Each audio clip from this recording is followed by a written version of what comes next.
सगळ्यात पहिले परभणी जनांचे धन्यवाद.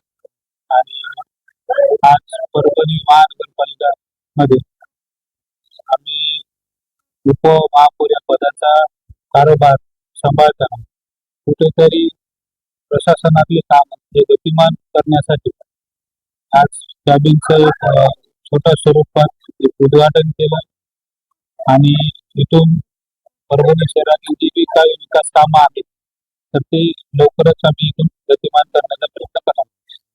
सगळ्यात पहिले परभणी महानगरपालिकेचं जे आर्थिक जे उत्पन्न जे आहे जे की राज्य शासनाने सांगितलेलं आहे की तुम्ही तुमच्या स्तरावर तुमचे आर्थिक स्रोत निर्माण करा.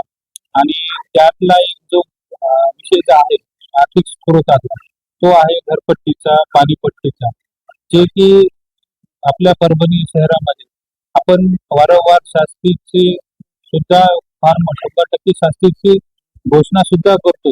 आणि त्यांना आपण त्या पद्धतीने काम करण्यासाठी सांगतो की बाबा आम्हाला तुम्ही कुठेतरी हे प्रशासन चालवण्यासाठी जे पैसे जे लागतात त्या संदर्भात सुद्धा आम्ही शास्ती माफ करा या संदर्भात घोषणा करत असतो. पण कुठेतरी उदासीनता याच्यात दिसते.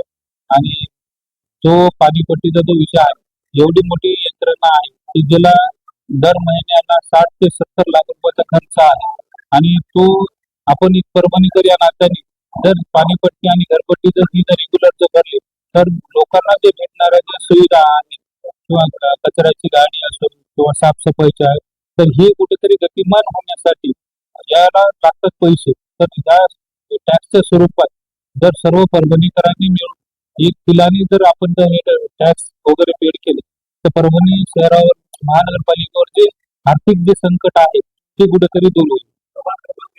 परभणी शहरामध्ये ज्यावेळेस मी आता ही तिसऱ्यांदा मी निवडणूक लढवली आहे तर ज्यावेळेस लोकांचा जेव्हा नगरसेवक या नात्याने मी त्यावेळेस लोकांमध्ये जातो तर आमच्या परभणी शहर महानगरपालिकेच्या अधिकारी त्यांच्यापर्यंत पोहोचत नाही.